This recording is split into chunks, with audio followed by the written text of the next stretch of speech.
Hi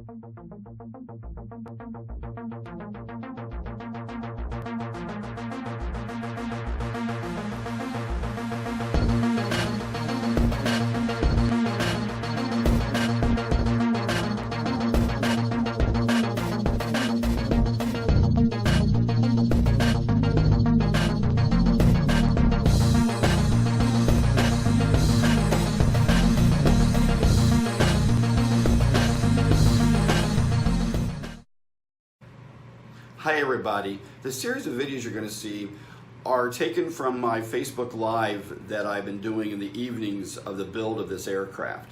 Now, one reason I've done this is it's just so much easier to plug in my webcam to my computer, stream it onto my Facebook. People can ask me questions. So the videos you're going to see right now, you'll notice that sometimes I'm answering questions and it's not me hearing voices in my head. It's actually people on my computer asking me questions while I'm just building things. The reason I've done this is it just got too much work to try to record a video, edit that video. Sometimes I would have to edit sound into it because my camera's audio didn't work good with my external microphone audio, and it just became a pain in the butt. So what you're seeing right now is a series of videos of me building the airplane, but it's through my Facebook Live. Now, these first videos were really crappy quality and the audio was crappy, and as I kind of figured out what I was doing, it got much, much better. So understand the first series of videos you're seeing here are crap quality, but then they get much better toward the end. I have about 24 hours of videos I recorded over the last month and a half, and I'm going to try to get each one of them up as about 30-minute pieces or less here on YouTube. So thanks for watching, everybody. I love all my followers, I love all the emails, and I love all the support. Have a great day and rock on. Hey everybody, this wasn't planned, but I'm just putting together a video. One of the things I'm doing today, and I found out I have some time because the wife and daughter are at a speech meet. My daughter's competing, my wife's a judge, and it's not a spectator sport, so I've got about 4 or 5 hours today to build on the airplane. So what I'm wanting to do is, this is going to be the bottom surface of one of my ribs, okay? But once again, this was not a planned video, so if anybody watches it today and you're mad you didn't get to watch it live, sorry. I just wanted to drop this in here. Oh, hey, some people are showing up. Good morning, guys. So this is a rib for the horizontal stabilizer. This is going to be the bottom skin. And what I'm going to do is attempt right now to route some grooves in this that this will slide into. You may ask, why am I doing this? Well, I can't make this material here much thinner and still get my tube through it, but I can bring the skin down closer to it. If I remove too much of this, it gets really weak here, and when I go to glue it, it's really flimsy. But by creating a routed groove in this, it should work. So hopefully, now what I'm doing to make this work is I've taken drywall screws. Keep in mind, this workbench I made, I bought a couple of the shelves from Menards, laid it down as my base. I put some X bracing underneath it so I could level the table, and then I put a 5/8" layer of drywall on this so I can screw and glue and do whatever I want to it. So what's really nice is right now this bottom skin, I've used drywall screw, 1/2 inch, 3/4 inch drywall screws to hold this down so it won't move. And I already have holes drilled in this ruler because I use it when I do my hot wire cutting to put my rivets through. I'll show you how I do that one day. So what I want to do right now, this is total experimentation. You may just see this completely end up just a buzzsaw's piece of crap because I have no idea if you can route this stuff. But I want to experiment today and see if I can. Now, you notice I got my fingers down in here and I'm lining this up perfect. Always make sure your router is unplugged. I think mine's unplugged. Oh, mine's not unplugged. But you should unplug your router when you're doing that, because if you accidentally have your fingers touching that and you turn it on, you're going to get getting sued pretty bad. So a little embarrassed there. I always have it unplugged, but screw it, it's not unplugged. So now I'm lining up my ruler here so that I'm parallel to the lines. I'm going to take a drywall screw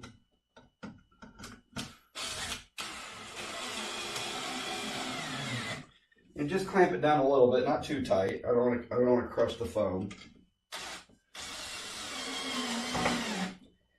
And now, and I went too far, it's bowing. So now I've got a pretty decent straight edge. Now I haven't lowered my cutting tooth or bit. And it looks like I'm off just a little bit here. Let's see if I can pull that over a little bit. So what's going to be interesting,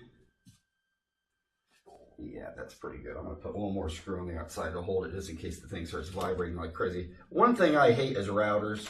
They're noisy. They turn at like 2,000 million RPM. They're noisy. They just blow crap all over the air. So I'm not a big fan of routers. So now what I'm going to do is lower my cutting tool to about half the thickness.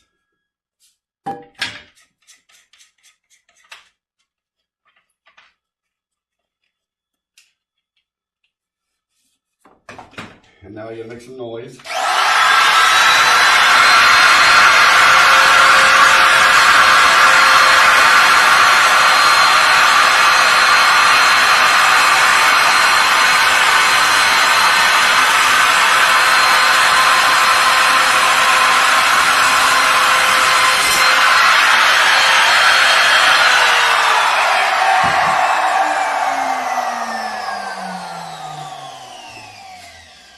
And that is freaking cool. That is outstanding.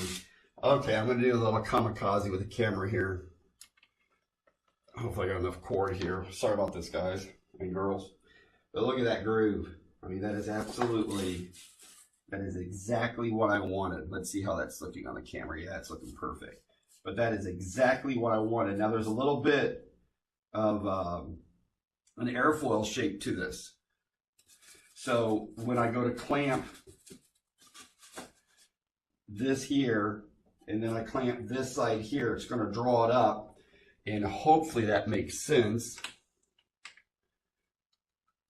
Get my camera back in there. Okay, so that's one groove down. So what I got to do now is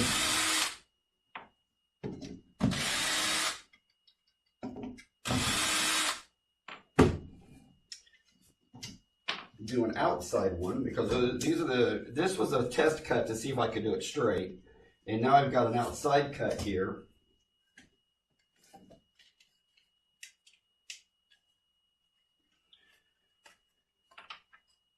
Yes, it is perfect, guys and girls.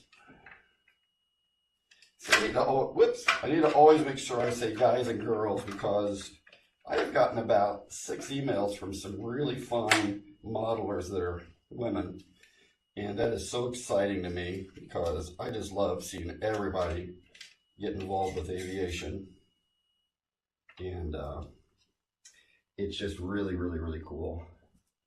I should unplug this, but I'm not. I know if I just ripped up the end of that finger, that would suck, because that means I'd have to cancel my trip out of town when I fly out tomorrow. So that looks pretty dang close. I'm going to give you a little mark right there. But I need to move this ruler a little bit.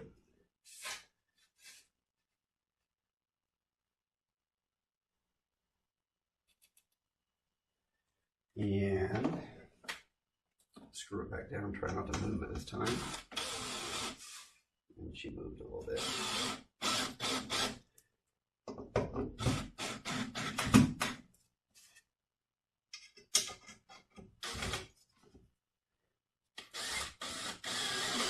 I tell you, I've become such a huge fan of this foam, the way I can machine it and cut it and do all the neat things to it, that it is really, really, really neat. I should make a mark on here so I know how deep I go each time, so I don't have to do this each time. But I'm doing it the hard way right now. So let's try to do another cut here.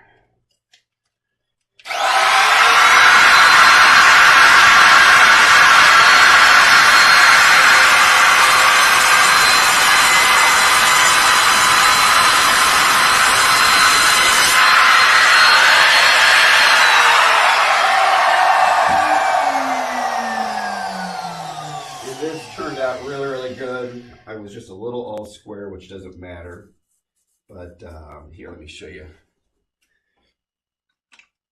But you can see I left a little bit of a tongue here, which actually breaks off really easy. I shouldn't even have to cut it. And the end rib will go right there, and I'll probably have to pull that out. So you can see I screwed that up a little bit, but I'm not worried about that. As long as I get this elevation right, the Gorilla Glue will fill in that gap there, but I need to make sure on the other end I'm a little bit more careful. And hopefully you can see all of that with the camera. But so I've got to groove every one of these. And a couple of tips on doing this: always mark a front and a back. Not that it matters on this particular part, but on other parts it might. And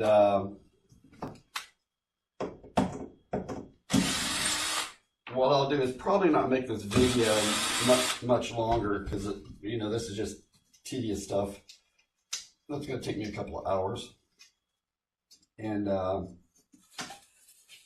but I'm really happy with how that turned out. I should look at the elevation of where my I moved some things around.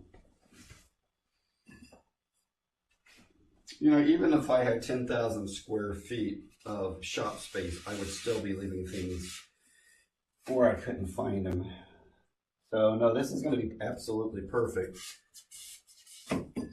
So if you just started watching and you don't want to actually watch the these just test pieces.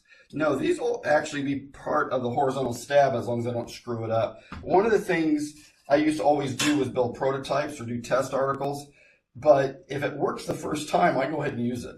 And I don't have to do any destructive testing on this airplane because this airplane's not aerobatic and I pretty much understand the loads on it. I mean, I'm going to test the main wing, but the horizontal stabs I've never really tested. Maybe I should.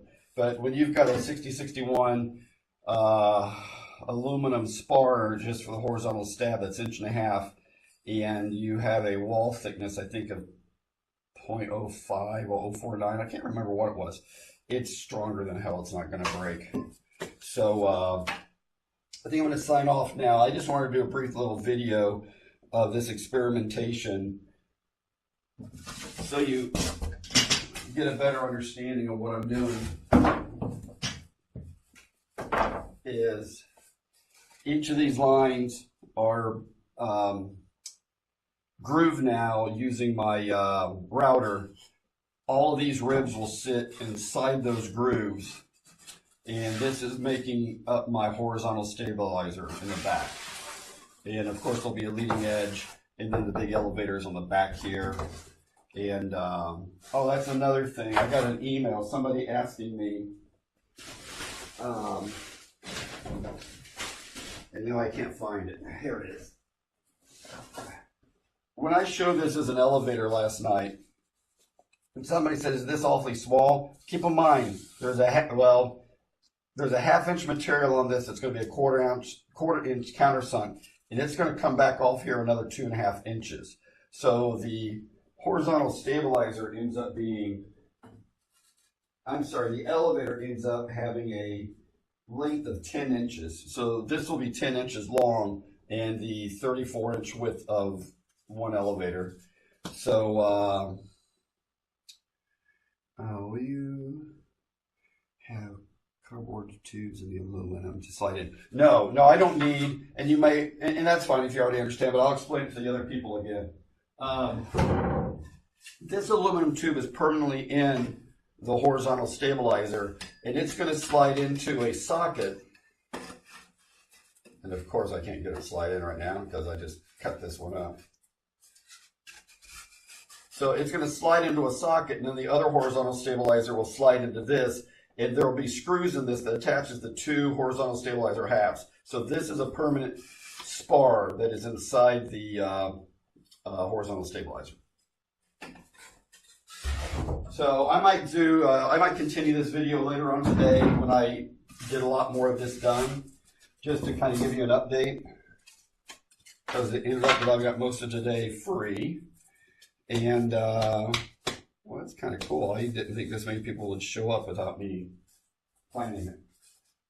So thanks for watching my videos, everybody. I hope this makes sense that I'm basically routing grooves in this. Now, I don't know if this is really going to work yet because I haven't routed all the grooves in this and brought this up and see how weak I've actually made the bottom skin of the horizontal stabilizer.